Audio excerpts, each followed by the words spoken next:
All right, guys, we're out here today so we can talk about a design from John Browning that never really seemed to take off in the US the same way that the 1911 did.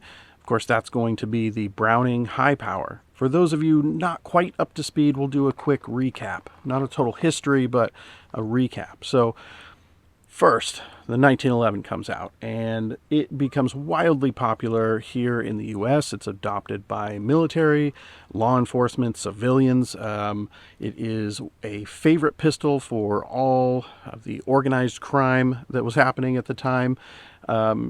It's just wildly popular. Fast forward 20-some years, and Browning releases the Browning HiPower, and I don't know, people are reluctant to adopt that over the 1911. The rest of the world, though, decides that it's going to go ahead and use that HiPower, military and law enforcement everywhere.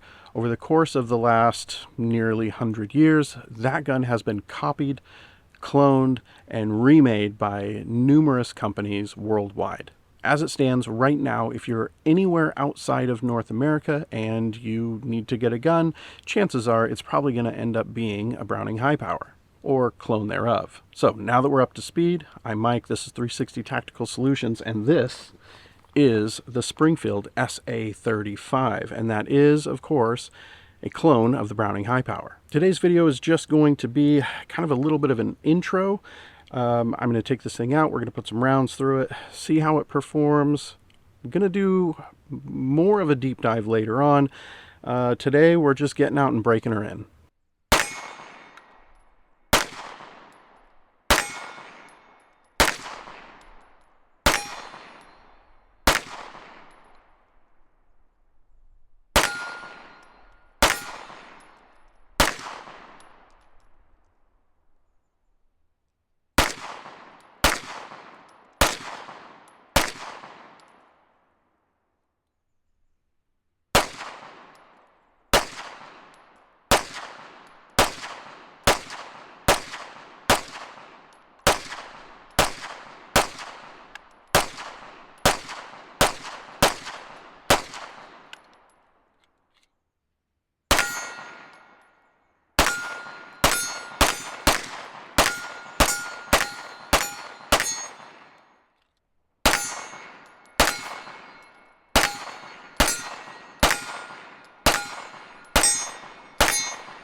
Okay, so SA35.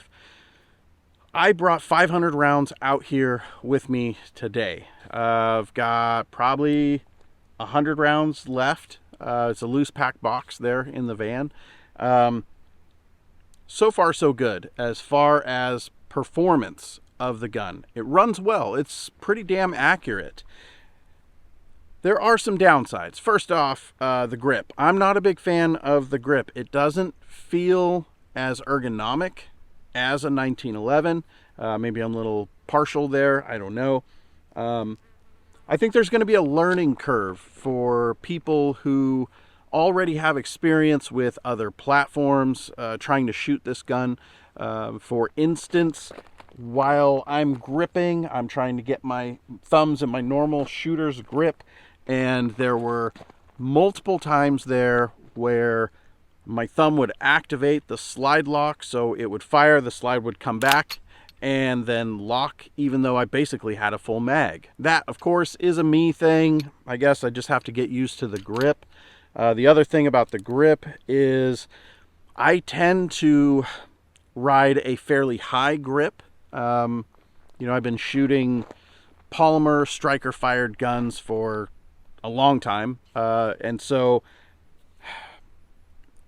while shooting this SA35, and like I said, like 400 rounds through it, it has really done a number on the webbing of my hand. Let's see if we can get that in focus right there. Now, I'm not complaining, really. It's an irritant. If I were to come out here and put 1,000 rounds downrange in this gun, which I realize most people aren't going to do, but if I were to do that, that'd be a bloody mess, I'm sure. I would like to see a little bit more of an extended beaver tail on this thing, and these corners really are sharp. Anybody else that's out there that has an SA35, chime in. Let me know what you think of the side corners of this beaver tail. Maybe it's just this one. I don't know. Let me know what yours is like. This is something where I hate to do it, but it may need to be filed or sanded down in those corners and then refinished. It just seems like fucking bees. Jesus.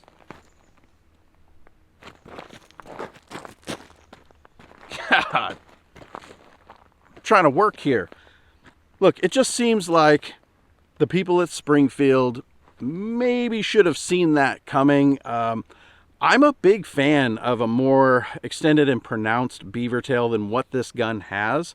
And so, of course, I would like that, but I also think that would do away with quite a bit of the digging into the hand.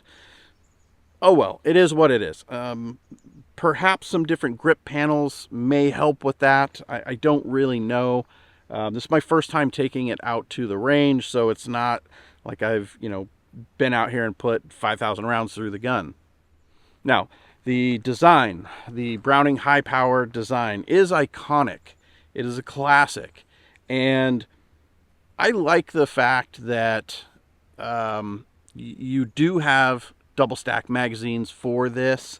Of course, if you live in a communist state like I do here in Washington, you can only get 10 round mags for this, but I do have a couple of 15 round mags here that may or may not have dropped out of the sky before the ban.